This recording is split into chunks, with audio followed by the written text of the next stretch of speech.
মাহে রমজান সামনে, এবারের রমজানে টার্গেট নাও 30 দিনের রোজার মাধ্যমে দিল থেকে আল্লাহর কাছে এইভাবে 30টা দিন হাতে গুনে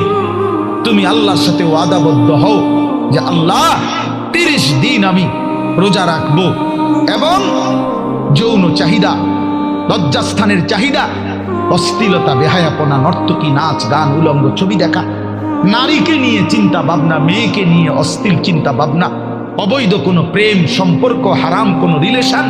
এই সব ত্যাগ করে বন্ধু 30টা দিন মনোযোগ দিয়া রোজা রাখো, তারাবি পড়ো, ইফতার করো, সাহারি করো, তাসবিহ পড়ো, তেলাওয়াত করো,